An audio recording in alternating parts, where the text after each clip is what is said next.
Bonjour et bienvenue. L'Équilibrium vous propose aujourd'hui une séance pour prendre soin de vous et de votre sommeil. Je suis Emmanuelle Lévy, votre sophrologue et hypnothérapeute. Il se peut que depuis quelque temps, votre qualité de sommeil se soit détériorée et que vous ayez besoin d'une aide pour y remédier.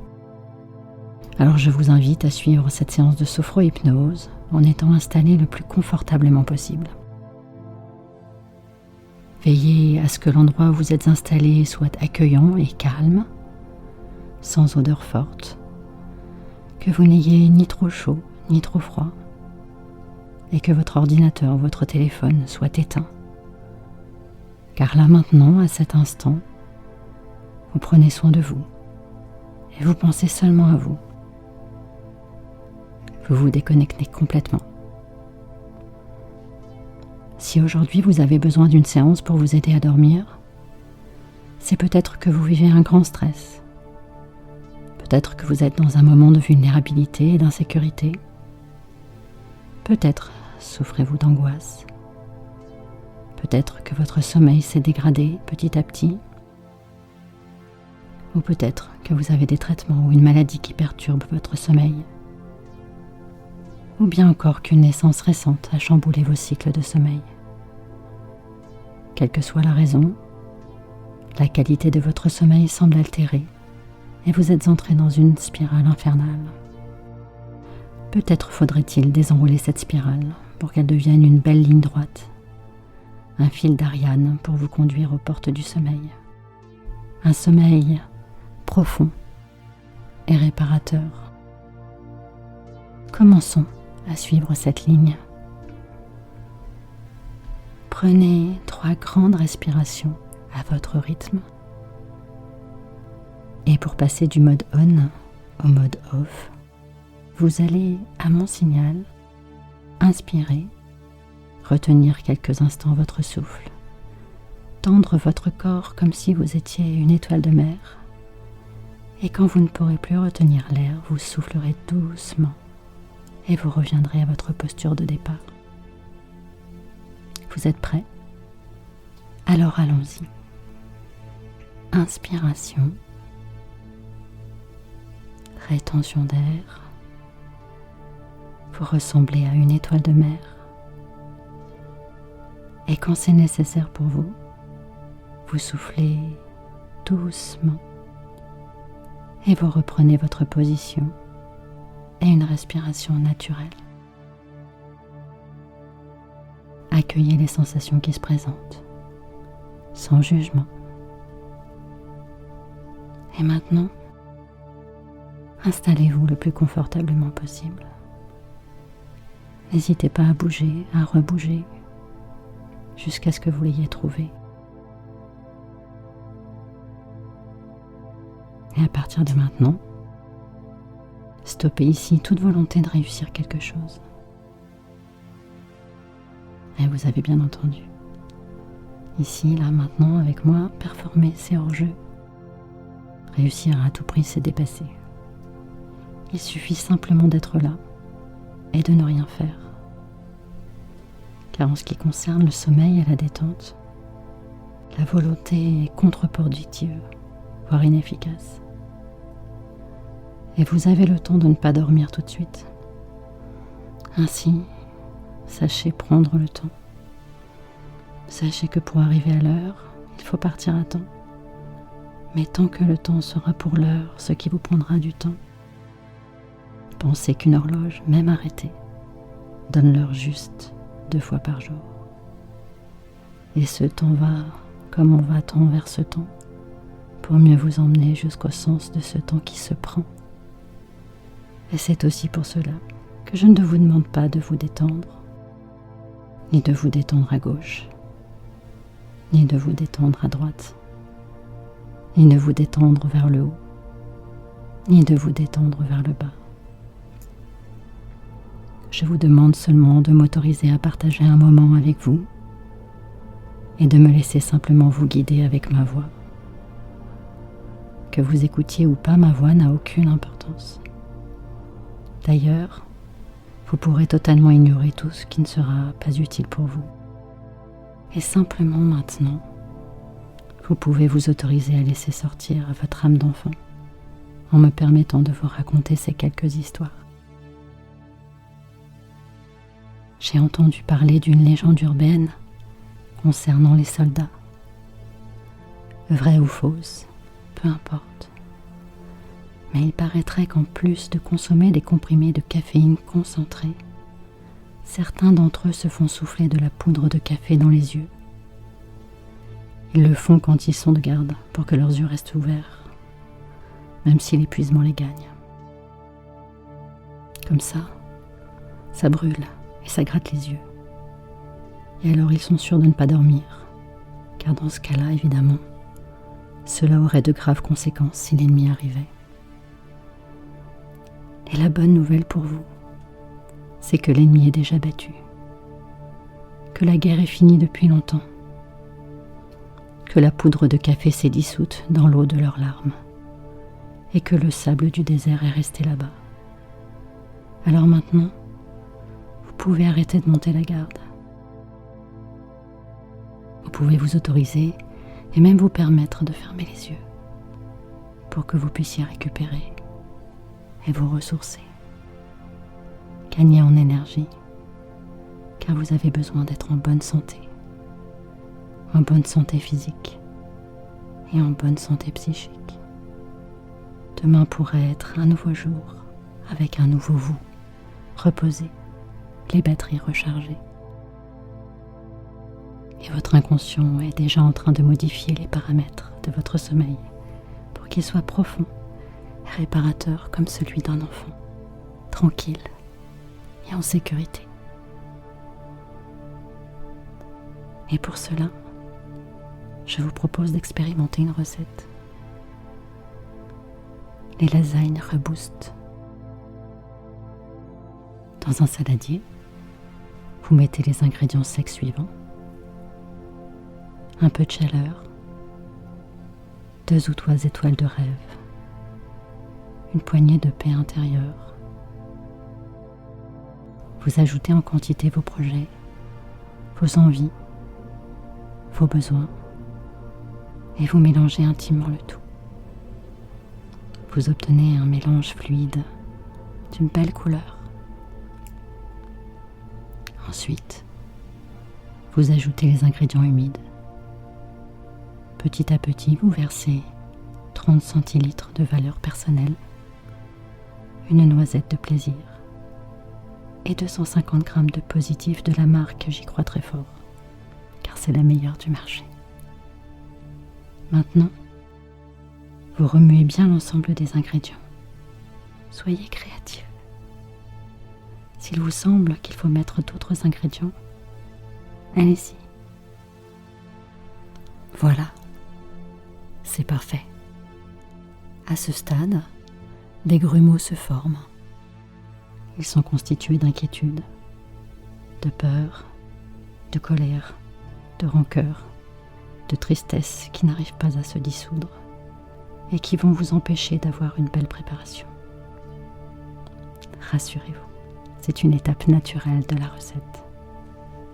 Donc, vous allez ajouter 25 centilitres de confiance et encore 25 centilitres d'estime de soi dans la pâte.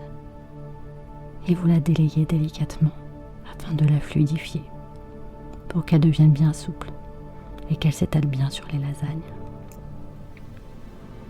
C'est votre coup de main, votre savoir-faire qui fait toute la différence dans cette recette. Avec votre savoir-faire, votre expérience, vous seul savez donner le bon sens, la bonne impulsion à votre poignet pour réaliser cette partie de la recette. Et vous voyez qu'au bout de quelques minutes seulement, vous obtenez la texture souhaitée. Vous passez maintenant au montage de vos lasagnes et vous pouvez y aller avec les doigts. Dans un plat de service, vous déposez une couche de lasagne de Victoire, puis une couche de votre pâte Reboost, puis une nouvelle couche de lasagne de Rien ne m'arrête, suivie d'une couche de votre pâte Reboost, et enfin, une dernière couche de J'y arrive Finger in the Nose, et enfin, la touche perso. Vous parsemez d'amour, d'amour, d'amour, d'amour, d'amour.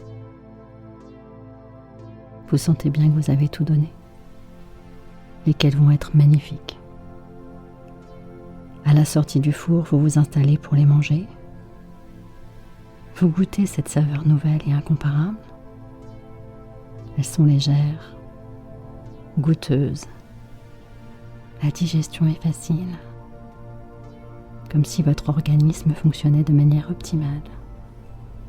Et ainsi, en fin de soirée, le sommeil peut être tranquille, régulier et réparateur. Enfin,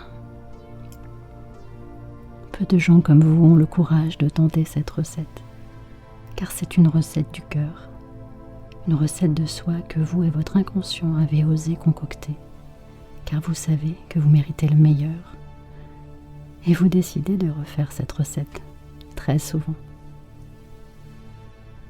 Alors qu'au pays du sourire, la Thaïlande, tous les ans se célèbre la fête de Loy Krathong, la fête des Lumières. Elle se passe toujours une nuit de pleine lune. Pour cette fête, on confectionne des petits radeaux en feuilles de bananier appelés krathong. Ensuite, on y ajoute des fleurs, des bougies allumées et 3 bâtonnets d'encens. Le plus souvent, ceux qui les fabriquent leur donnent la forme d'une fleur de lotus ou d'un cygne. Et au plus profond de la nuit, où que l'on se trouve dans le pays, on les met à l'eau, sur une rivière, un lac, un canal, un fleuve, peu importe. On les met à l'eau pour se débarrasser des colères, des rancunes, des tristesses et des frustrations de l'année écoulée, et ainsi se libérer en les laissant flotter puis disparaître. De cette façon, avec cette célébration très joyeuse et collective que les Thaïlandais laissent partir les malheurs, les mauvaises choses qui se sont produites dans le passé, et au dernier moment, en allumant la bougie du krathong, juste avant de le lâcher sur l'eau, ils font un vœu pour mettre toutes les chances de leur côté à l'avenir. Alors, si vous aussi vous fabriquiez un majestueux krathong pour y déposer tout ce qui vous encombre, les colères, les peurs, les rancunes, les tristesses, les fatigues, ou tout ce qui peut y ressembler, et de déposer le krathong sur un cours d'eau, de le laisser s'éloigner jusqu'à ce qu'il disparaisse totalement, et puis de faire le vœu du meilleur pour vous-même à l'avenir. Et de la mer à la mer, voici une histoire d'une huître qui s'aperçut qu'un peu de sable était entré dans sa coquille. Juste un petit grain de sable irritant qui la faisait souffrir. Le grain de sable était bien coincé et ne voulait pas sortir. Comment affronter le coup du sort qui la mettait dans un tel pétrin ? Maudit-elle la mer ? Après réflexion, elle prit une décision. Puisque je ne peux enlever le grain de sable, je vais plutôt l'améliorer. Et c'est comme cela que pendant un certain temps, le corps étranger fut recouvert de plusieurs couches concentriques d'une substance particulièrement solide, formant ainsi une magnifique perle. Ce si lourd fardeau, à son début, était maintenant devenu une pièce unique. N'est-ce pas formidable ce qu'une huître peut faire avec un si petit grain de sable ? Et il est vrai qu'une huître qui n'a jamais été irritée par un grain de sable ne produira jamais de perle, car cette perle, c'est sa blessure cicatrisée. Ainsi, toute expérience, même difficile, contribuera à amener de la persévérance, un changement de stratégie, du courage et même de la beauté dans ce monde. Et cela, grâce à vous. Vous ne pouvez pas éliminer toutes vos blessures, ni éviter d'être blessé, mais vous pouvez choisir vous aussi d'utiliser vos ressources intérieures. Elles sont là pour vous, pour en faire les plus belles perles possibles, afin que ces blessures ne soient jamais vaines, car elles font désormais partie de vous.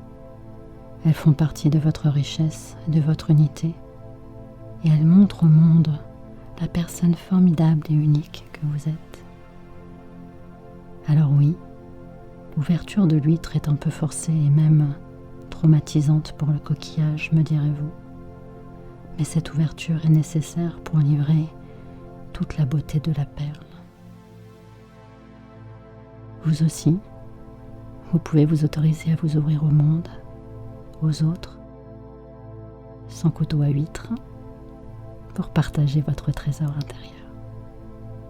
Si vous vivez une situation difficile, qu'il y a un grain de sable dans votre vie, aussi gros soit-il, rappelez-vous que vous êtes en train de façonner une nouvelle perle, un nouveau trésor à offrir. Et nous restons dans le domaine de la mer qui nous berce si doucement, avec une petite histoire que vous avez peut-être déjà entendue. Une compagnie maritime dut embaucher un chaudronnier de plus de 40 ans d'expérience pour qu'il répare le problème de chaudière d'un énorme navire à vapeur. Le professionnel écouta l'ingénieur lui décrire les problèmes, lui posa quelques questions, puis il se rendit dans la chambre des chaudières. Il jeta un coup d'œil sur l'amoncellement de tuyaux. Il écouta le cognement de la chaudière et les sifflements de la machine à vapeur pendant quelques minutes. Puis il passa les mains sur quelques tuyaux. Il se mit à chantonner tout doucement, puis plongea la main dans son sac et en sortit un petit marteau. Il frappa un seul coup sur une valve rouge vive, et tout le système de chaudière se remit à fonctionner à la perfection. Le chaudronnier retourna chez lui. Lorsque le capitaine du navire reçut une facture l'enjoignant de verser 10 000 € au chaudronnier, il se mit en colère et se plaignit que le chaudronnier avait passé au plus une dizaine de minutes sur place. Il demanda donc au professionnel de lui envoyer un compte détaillé. Ce que fit le chaudronnier. Sur la facture était écrit « Donner un coup de marteau, 2 €. Déterminer l'endroit où frapper et comment frapper, 9 998 €. Total, 10 000 €. Et vous, pensez-vous faire appel à un professionnel extérieur ou vous allez laisser faire le seul professionnel à l'intérieur de vous, le seul professionnel de vous-même, votre inconscient, pour frapper au meilleur endroit, de la bonne façon, avant que cela ne vous coûte trop cher? Et cela me rappelle un conte indien. Ryoto, un jeune moine bouddhiste, se plaint à son maître de ne pouvoir tenir sa pensée au repos. Il lui explique qu'elle saute sans cesse, comme un cabri. Ou comme un éléphant sauvage, lui dit le vieux maître zen.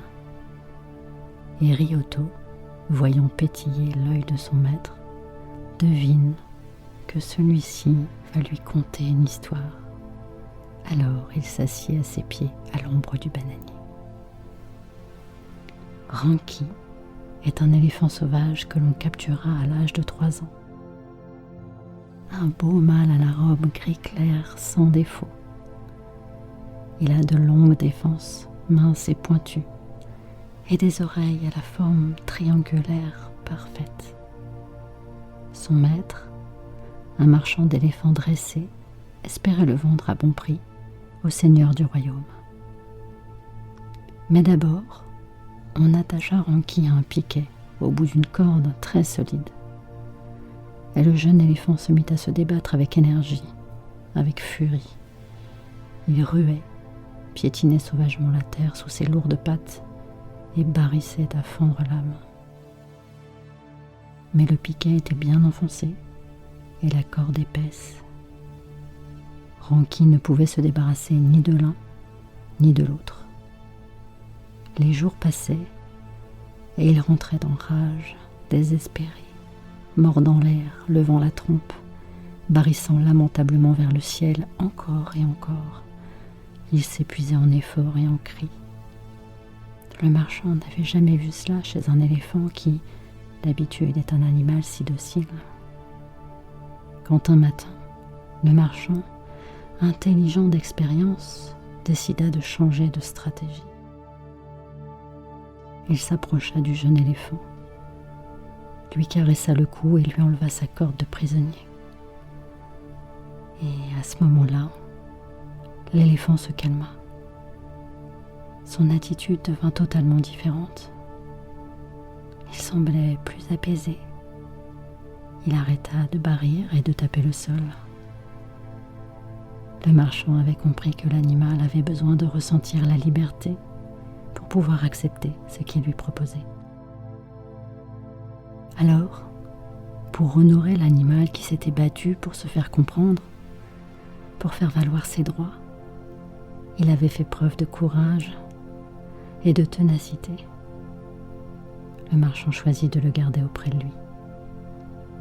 Ranky put aller d'un endroit à un autre comme il le voulait, portant un baril d'eau, saluant chacun et rendant de grands services à la communauté. Et il vécut libre, apaisé et heureux tout le temps d'une vie d'éléphant. Alors tu vois, jeune Ryuto, ta pensée comme un éléphant sauvage, dit le vieux maître à son disciple. Elle prend peur, elle saute en toussant ses barils aux 4 vents, se sent contrainte et emprisonnée. Ton attention est la corde, et le piquet enfoncé dans le sol, lui, est l'objet de ta méditation. Tu peux calmer ta pensée en l'apprivoisant, en l'écoutant, en la comprenant et surtout en la laissant indépendante de toi, qu'elle se sente libre, car elle n'est pas toi. Ainsi tu pourras la maîtriser et elle aussi un jour te rendra service.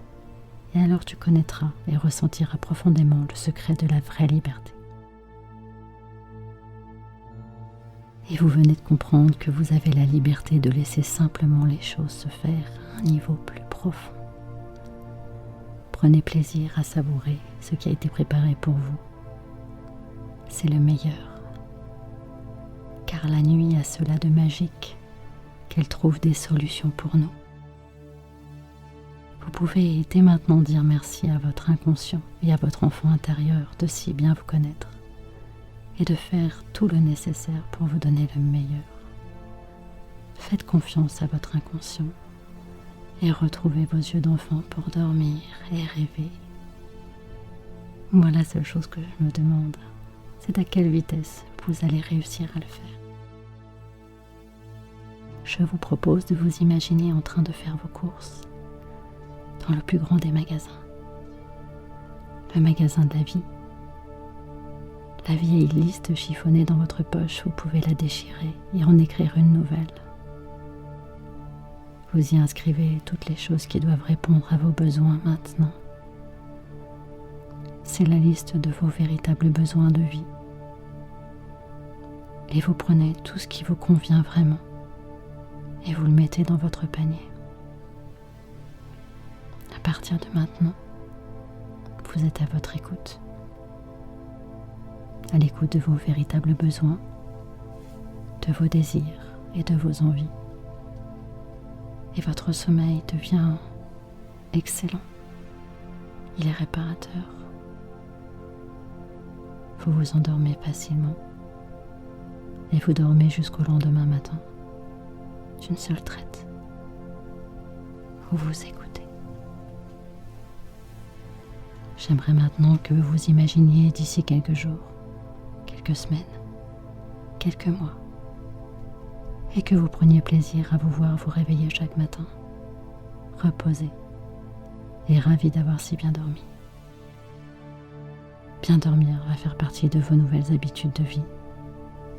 Et imaginez-vous ayant réalisé de belles choses grâce à cela, car vous avez su être à l'écoute de vos véritables besoins physiologiques et psychiques. Imaginez-vous rempli de joie de vivre, apaisé avec votre famille et vos proches, qui voient avec fierté votre transformation.